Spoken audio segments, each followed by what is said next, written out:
Hello दोस्तों, नमस्कार।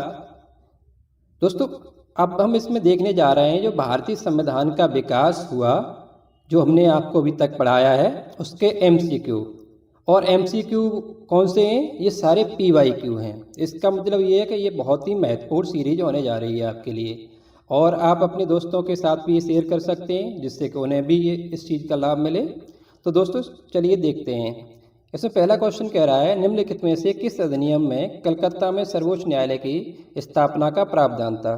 तो जैसा कि हमने आपको बताया, 1773 में एक सर्वोच्च न्यायालय स्थापित हो रहा है। वो कहाँ पर हो रहा है? कलकत्ता में हो रहा है। इसकी स्थापना कब हुई अगर आपसे पूछा जाए? 1774 में की गई थी। इसके मुख्य न्यायाधीश थे वो कौन थे? एलिजा एम्पे थे। ये चीज़ आपको याद रखनी है, ठीक है। नेक्स्ट देखते हैं हम दूसरा क्वेश्चन। सर्वोच्च न्यायालय की स्थापना के संबंध में कौन सा कथन सत्य है? ये कह रहा है, ये जो अभी हमने पढ़ा है सर्वोच्च न्यायालय, उसके बारे में ये बात कर रहा है। तो ये कह रहा है कलकत्ता में सर्वोच्च न्यायालय की स्थापना 1773 के रेगुलेटिंग एक्ट के द्वारा की गई, तो ये बात सही हो जाएगी। दूसरा कह रहा है लिमिस्टर इस न्यायालय के मुख्य न्यायाधीश थे। लिमिस्टर नहीं थे, एलिजा एम्पे थे। कौन थे? एलिजा एम्पे। एलिजा एम्पे, ठीक है। तो एलिजा एम्पे इसके मुख्य न्यायाधीश थे। तो इसका कहने का तात्पर्य क्या है? पहला सही है, दूसरा गलत है। यानी आंसर क्या हो गया इसका? ए हो गया, ठीक है। नेक्स्ट क्वेश्चन देखते हैं हम। आप अगर इन क्वेश्चनों को अच्छे से लगा लेंगे ना, तो किसी भी परीक्षा में संवैधानिक विकास से कोई भी क्वेश्चन आपसे बचेगा नहीं, अगर आपने क्लास पढ़ ली है ठीक से और क्वेश्चन लगा लिए हैं तो। लेकिन करना तो पड़ेगा, हमें मेहनत तो करनी पड़ेगी अगर जो सबसे हमें आगे जाना है तो, ठीक है। नेक्स्ट क्वेश्चन देखते हैं। निम्नलिखित में से किसने या किन से भारत में अंग्रेजी शिक्षा की नींव पड़ी? ये कहना चाह रहा है भारत में जो अंग्रेजी शिक्षा की नींव पड़ी उसके लिए कौन से प्रावधान या एक्ट जिम्मेदार हैं? तो 1813 का चार्टर एक्ट ये जिम्मेदार है। हमने जैसा कि आपको बताया कि 1 लाख रुपए की बात की गई थी, ठीक है। और वो भी कौन से थे? प्रतिवर्ष थे, ठीक है, प्रतिवर्ष थे, याद रखना। तो 1 लाख रुपए प्रतिवर्ष की बात की जा रही है 1813 के चार्टर एक्ट में, ये बात सही है। फिर दूसरी बात कह रहा है general committee of public interaction 1823, तो ये भी इसके लिए गठित की गई थी। और आंग्ल प्राच्यवाद ये भी हमने आपको बताया था। जो ये 1 लाख रुपए थे वो कैसे खर्च किए जाएं? कहने का तात्पर्य था या तो हमारे प्राच्यवाद यानी प्राचीन जो शिक्षा पद्धति है उस पर खर्च किए जाएं, या आंग्लवाद। आंग्लवाद का मतलब क्या है? जो अंग्रेजी शिक्षा पद्धति है उस पर खर्च किए जाए। ये हमने आपको बहुत डिटेल में बताया है संवैधानिक विकास जब कराया है तो इसमें आपको पता है लास्ट में जाके मैकाले की चलती है ना, जिसमें कि आंग्ल तरीके से यानी अंग्रेजी तरीके से शिक्षा देने की बात की, फिल्ट्रेशन थ्योरी की बात की थी इसमें। तो इसका कहने का तात्पर्य क्या हो जाएगा? ये तीनों ही सही है, यानी तीनों सही है इसमें शिक्षा को आगे बढ़ाने के, अंग्रेजी को। नेक्स्ट क्वेश्चन है इसमें, किस अधिनियम के द्वारा ब्रिटिश संसद ने चाय और चीन के साथ व्यापार को छोड़कर ईस्ट इंडिया कंपनी के भारत के साथ व्यापारिक एकाधिकार को समाप्त कर दिया? ये कहना चाह रहा है जो ईस्ट इंडिया कंपनी का EIC का जो व्यापारिक एकाधिकार था यानी ट्रेड मोनोपोली थी, वो कब समाप्त की गई? लेकिन इसमें चाय का व्यापार और चीन के साथ व्यापार को छोड़कर की बात कर रहा है। तो जैसा कि हमने आपको पढ़ाया था 1813 के एक्ट में ये बात की गई थी। लेकिन 1833 में अगर बात की जाए तो ये भी खत्म कर दिए गए थे, चाय और चीन के साथ भी व्यापार खत्म कर दिए गए, ठीक है। ये भी याद रखना है। नेक्स्ट देखते हैं, ब्रिटिश संसद के किस अधिनियम ने भारत में व्यापार पर ईस्ट इंडिया कंपनी के एकाधिकार को समाप्त कर दिया? तो अभी हमने देखा 1813 के चार्टर एक्ट के तहत। नेक्स्ट क्वेश्चन है, चार्टर एक्ट 1813 के संबंध में निम्नलिखित कथनों पर विचार कीजिए। तो ये कथन कौन से हैं? जैसे कि इसमें बात कर रहा है नंबर 1, भारत में ईस्ट इंडिया कंपनी के व्यापार एकाधिपत्य को यानी मोनोपोली को, चाय का व्यापार तथा चीन के साथ व्यापार को छोड़कर समाप्त कर दिया। तो ये बात सही है। नेक्स्ट ये कह रहा है इसने कंपनी द्वारा अधिकार में लिए गए भारतीय राज्यों पर ब्रिटिश क्राउन यानी जो वहाँ का राजा था उसकी संप्रभुता को सुदृढ़ किया। तो ये बात सही है क्योंकि अब उसका अधिकार और ज़्यादा होता जा रहा है। तीसरा ऑप्शन है इसमें कि भारत का राजस्व ब्रिटिश संसद के नियंत्रण में आ गया। तो ये गलत है। क्यों? क्योंकि ये तो 1858 में ही हो चुका था, ये ब्रिटिश क्राउन के अधीन सत्ता आई भारत की। कंपनी से ब्रिटिश क्राउन के अधीन सत्ता आई तभी हो चुका था। इसका कहने का तात्पर्य क्या है, 1 और 2 सही है, 1 और 2 कहाँ पर है, ए आंसर हो जाएगा। नेक्स्ट क्वेश्चन देखते हैं, किस अधिनियम ने भारतवासियों को अपने देश के प्रशासन में कुछ हिस्सा लेना संभव बनाया। ये कहना चाह रहा है क्वेश्चन कि कौन सा ऐसा अधिनियम है जिसमें पहली बार ऐसी बात की गई कि भारतीय लोग भी प्रशासन में हिस्सा ले सकते हैं। तो हमने आपको 1833 के चार्टर एक्ट में बताया कि पहली बार ऐसा इसमें कहा गया था, लेकिन जो अंग्रेज थे उनके विरोध पर यह व्यवस्था लागू नहीं हो सकी थी।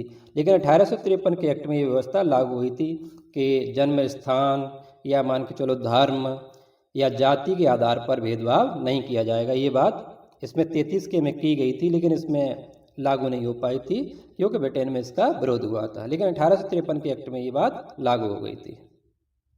तो इसका आंसर क्या हो जाएगा, ए हो जाएगा, पहली बार की बात कर रहा है।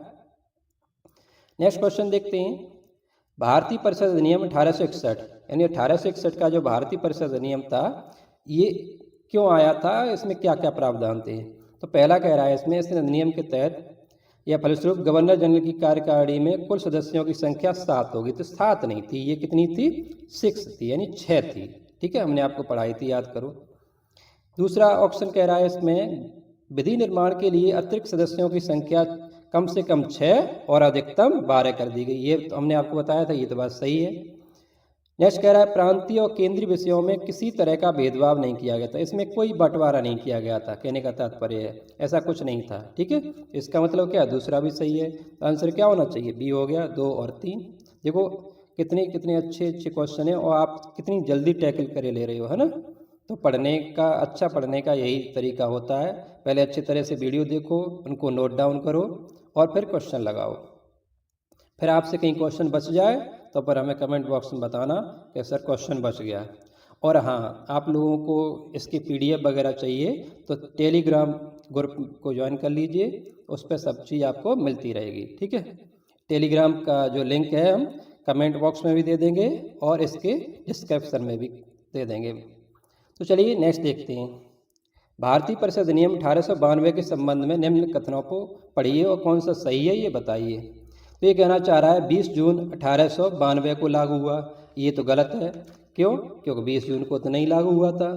ये कब लागू हुआ था, आप लोगों को किसी को पता है। 20 जून को ये लागू नहीं हो रहा है, तो ये कब हो रहा है, 3 फरवरी को हो रहा है। ठीक है, कहने का तात्पर्य 20 जून को ये लागू नहीं हुआ था। ठीक है, 3 फरवरी को लागू हुआ था। कब, 3 फेब को। ठीक है, 3 फरवरी को लागू हुआ था 1893 में, वो भी कब, 1893। ठीक है, 1893 में। इसमें कुल सदस्यों में से गैर सरकारी सदस्यों की संख्या 5 थी, तो इसमें 5 नहीं थी। ठीक है, कितनी थी, 5 नहीं थी। इसमें कितनी रखी गई, 10 रखी गई। ठीक है, हमने आपको ये सब पढ़ाया है, अगर आपने नहीं देखी है वीडियो तो जाके वहाँ पर देखो, बहुत अच्छी तरह से कराए हैं सारे। ठीक है, नेक्स्ट कह रहा है सदस्यों को पूरक प्रश्न पूछने का अधिकार।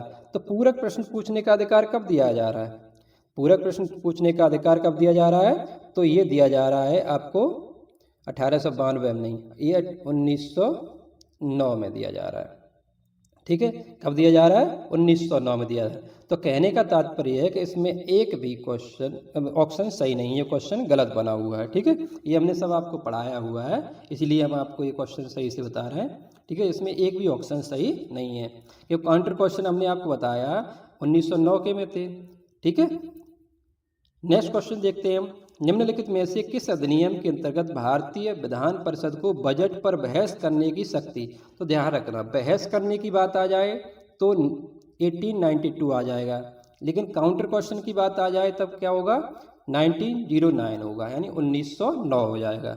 ठीक है, 1892 के में हमने आपको बताया था कि प्रश्न पूछने या बहस करने की इस पर इजाज़त मिली थी। ठीक है, लेकिन काउंटर क्वेश्चन पूछने की या मतदान करने की बात कब हुई थी, 1909 के अधिनियम में की गई थी। ये आपको सब बता दिए, पढ़ाया है जब हमने तब।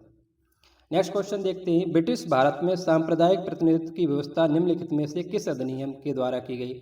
यानी इसमें ये कहना चाह रहा है सांप्रदायिक आधार पर कब बंटवारा किया गया। तो हमें पता है मॉर्ले मिंटो जो सुधार था, यानी 1909 का जो एक्ट आया था उसी में ये बात की गई थी। ठीक है, नेक्स्ट देखते हैं क्वेश्चन, 1909 का अधिनियम संबंधित था। तो ये अभी हमने देखा ही, पृथक मताधिकार क्षेत्र लागू करने से।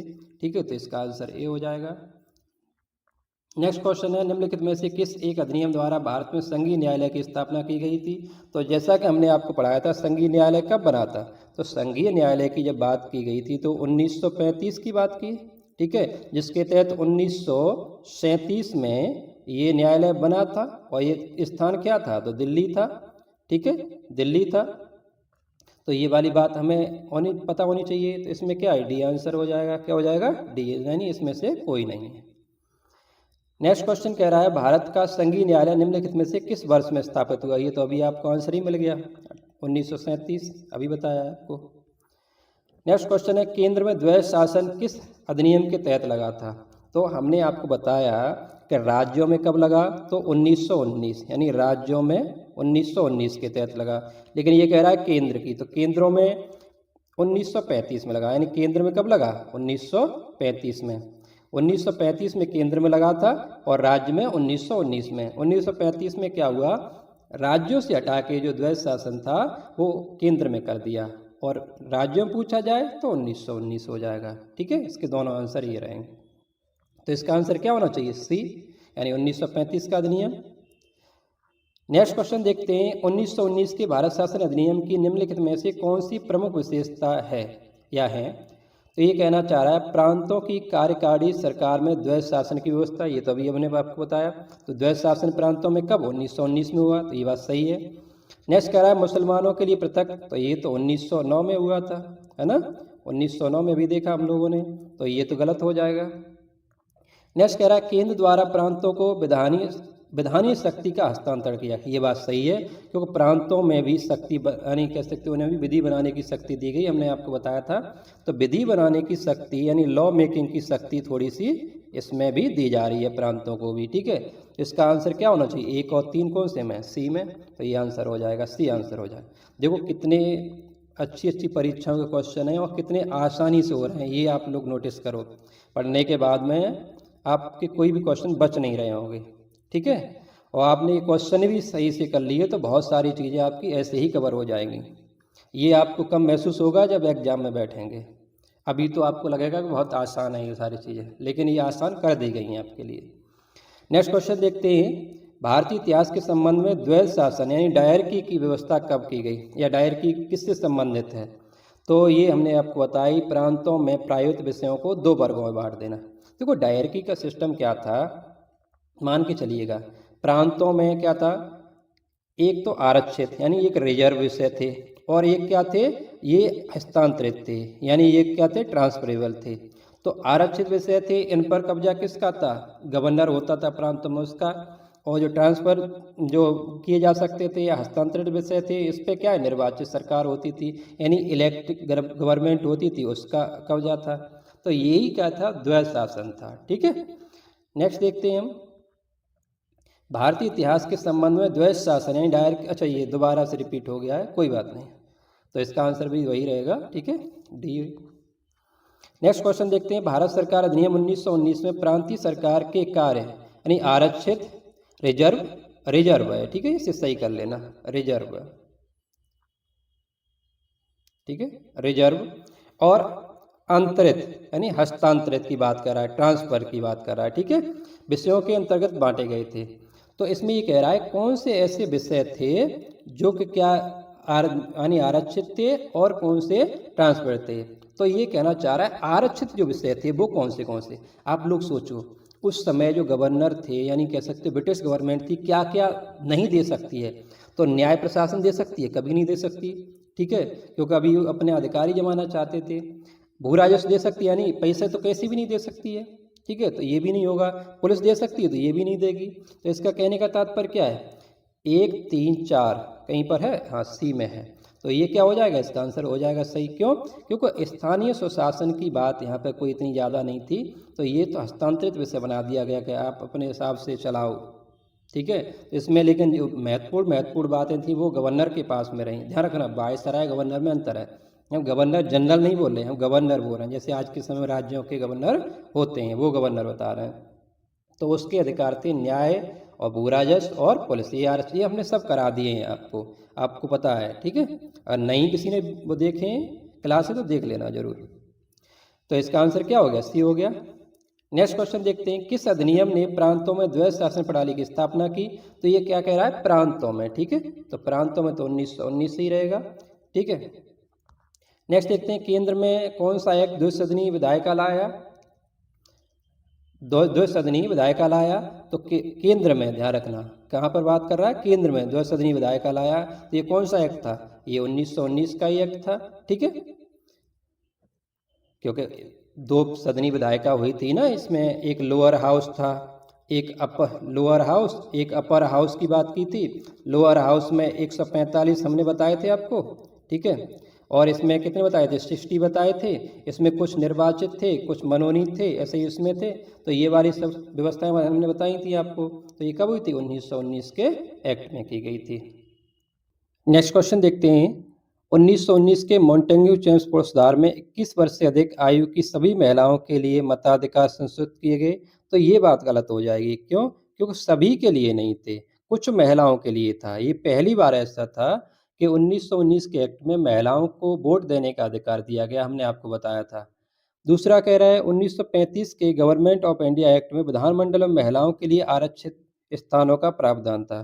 तो ये बात ठीक है, क्योंकि इसमें क्या हुआ, महिलाओं के लिए भी, जैसे 1909 में मुस्लिमों के लिए, 1919 में सिखों के लिए, और ऐसे ही 1935 में महिला और मजदूर श्रमिकों के लिए भी बढ़ा दिया गया है, ठीक है। तो इसका आंसर क्या होना चाहिए, 2 हो जाएगा। नेक्स्ट क्वेश्चन देखते हैं, भारतीय सिविल सेवा के संदर्भ में निम्नलिखित कथनों में से कौन से कथन सही हैं या सत्य हैं। ये कहना चाह रहा है, भारत सरकार अधिनियम 1919 में भारतीय सिविल सेवा के लिए अलग परीक्षा का प्रावधान किया गया, जो कि भारत में होनी थी। ये बात सही है, क्यों, क्योंकि ये 1922 में पहली बार भारत में की गई, और ये इलाहाबाद में पहले की गई। इलाहाबाद इलाहाबाद में पहले की गई, बाद में फिर दिल्ली में की जाने लगी। तो ये बात सही है। और हुआ क्या कि 1930 से भारतीयों की संख्या बढ़ने लगी, और 1941 तक भारतीयों की संख्या यूरोपियों से ज़्यादा हो गई सिविल सेवा में, ठीक है। तो दूसरा कह रहा है कि भारतीय सिविल सेवा में 1941 में भारतीयों का प्रतिशत यूरोपियों से अधिक हो गया। तो ये भी बात सही हो जाएगी, यानी पहला भी सही और दूसरा भी सही। तो इसका आंसर क्या होना चाहिए, तो इसका आंसर सी हो जाएगा। क्या हो जाएगा, सी हो जाएगा इसका आंसर। नेक्स्ट क्वेश्चन देखते हैं, निम्नलिखित में से किस अधिनियम द्वारा 120 सदस्यों वाले चैम्बर ऑफ प्रिंसेस, यानी ये कहना चाह रहा है जो नरेश मंडल बनाया गया था, नरेश मंडल, वो कौन से अधिनियम के तहत बनाया गया। तो ये हमने आपको बताया 1919 के अधिनियम के तहत बनाया गया था, ठीक है, नरेश मंडल। ये वायसराय की अध्यक्षता में बनाया गया था, ठीक। नेक्स्ट क्वेश्चन देखते हैं, भारत शासन अधिनियम 1919 के अंतर्गत भारतीय विधायिका का अंतिम निर्वाचन किस वर्ष हुआ। तो ध्यान रखना, 1919 के अधिनियम के तहत 2 निर्वाचन हुए थे भारत में। एक तो हुआ था 1926 का, जिसमें स्वराज पार्टी वगैरह ने हिस्सा लिया था, कांग्रेस ने हिस्सा नहीं लिया था। दूसरा हुआ था 1945 का, 1945 का। तो ये 2 चुनाव हुए थे 1919 के अधिनियम के तहत, जो कि 1937 के जो हुए थे वो किसके तहत हुए थे, जो 1937 के हुए थे वो हुए थे 1935 का जो अधिनियम था इसके तहत। तो कहने का तात्पर्य इसका आंसर क्या होना चाहिए, तो इसका आंसर हो गया, इसको बी मान लेना, ठीक है, बी और सी, यानी बी 1945 आंसर हो जाएगा।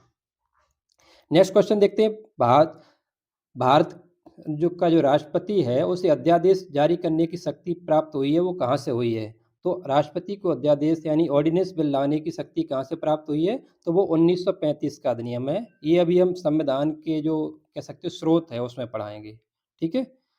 नेक्स्ट क्वेश्चन देखते हैं, निम्नलिखित में से किस अधिनियम द्वारा संवैधानिक निरंकुशता का सिद्धांत दिया गया।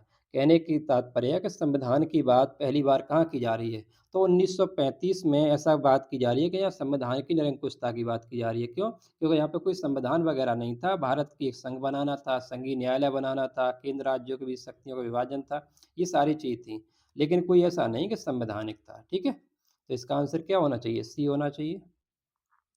नेक्स्ट क्वेश्चन देखते हैं, भारत के संविधान में केंद्र और राज्यों के बीच किया गया शक्तियों का विभाजन इनमें से किस में उल्लिखित था। तो भारत में जो केंद्र राज्यों के बीच विभाजन किया गया था, हमने बताया था आपको 1935 के अधिनियम में 3 तरह की सूचियाँ बनाई गईं। एक यूनियन लिस्ट थी, स्टेट लिस्ट थी और कॉन्करेंट लिस्ट थी। यूनियन लिस्ट पर जो कानून बनाने का अधिकार था, यहाँ की जो केंद्र सरकार थी उसे था, स्टेट पर प्रांतों को था और कॉन्करेंट पर दोनों को, ठीक है? और अवशिष्ट शक्तियाँ थीं वो किसके पास थीं? वायसराय के पास थीं। वायसराय, वायसराय के पास थीं। तो इसका आंसर क्या होना चाहिए? 1935 का भारत शासन अधिनियम। नेक्स्ट क्वेश्चन देखते हैं, निम्नलिखित में से एक भारत सरकार अधिनियम 1935 की मुख्य विशेषता नहीं है। ये हमें पढ़ना है, नहीं है, ठीक है? तो इसमें कह रहा है इस अधिनियम में अखिल भारतीय महासंघ, तो ये बात सही है। एक अखिल भारतीय महासंघ बनाने की बात की गई थी।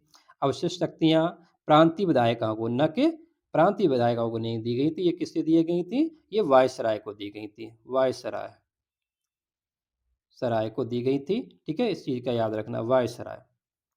इसका आंसर बी होना चाहिए, ठीक?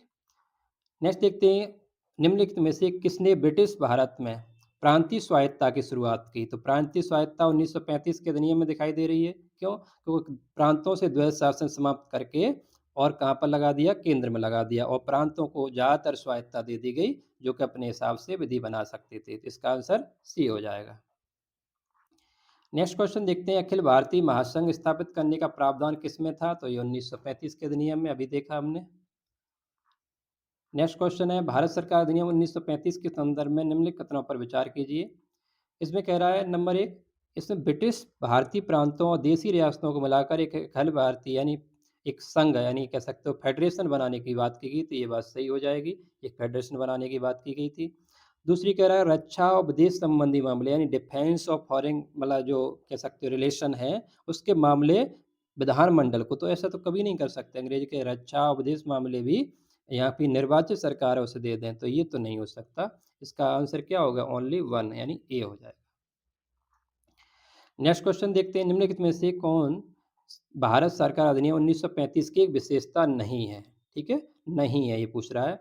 तो इसने गवर्नर जनरल की कार्यकारिणी पुनर्गठित की थी, ये बात सही है। रीयूनिफिकेशन किया था उसका। प्रांतीय स्वायत्तता, ये भी बात सही है। भारत के संघ का प्रस्ताव था, ये भी बात सही है। तो इसका मतलब क्या है? मूल्यांकन की इसमें कोई बात नहीं थी। मूल्यांकन की बात 1919 के अधिनियम में थी, इसी के तहत साइमन कमीशन गठित किया गया था। ठीक है, तो आंसर क्या हो जाएगा? सी हो जाएगा। 1934 सॉरी, निम्नलिखित में से कौन सा भारत सरकार अधिनियम 1935 में स्वीकार किया गया? ये महत्वपूर्ण अवयव नहीं है। यानी इसमें भी क्या कह रहा है? कौन सा ऐसा प्रावधान है वो कि 1935 के शासन में अधिनियम में नहीं था। तो देश में लिखित संविधान ऐसा नहीं था। ये कब बात की गई है? ये कैबिनेट मिशन योजना के तहत की गई। किसके? कैबिनेट मिशन योजना। कैबिनेट मिशन योजना जो कि आई थी कब? 1946 को। यानी 1946 को ये कैबिनेट मिशन योजना आई थी, उसके तहत ये बात की गई थी लिखित संविधान सभा का जो गठन हुआ था।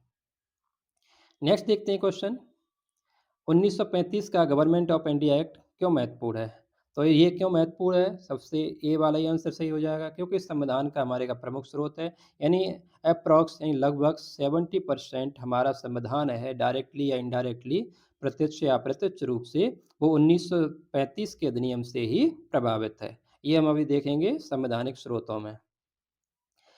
नेक्स्ट क्वेश्चन कह रहा है, निम्नलिखित में से किस अधिनियम के फलस्वरूप बर्मा को भारत से अलग किया गया?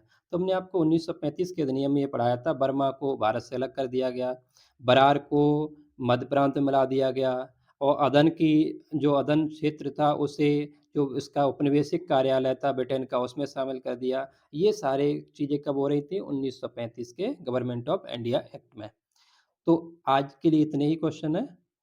नेक्स्ट हम कवर करेंगे संवैधानिक सभा का निर्माण, यानी संविधान सभा ने कैसे काम किया, संविधान सभा का निर्माण कैसे कैसे हुआ। धन्यवाद।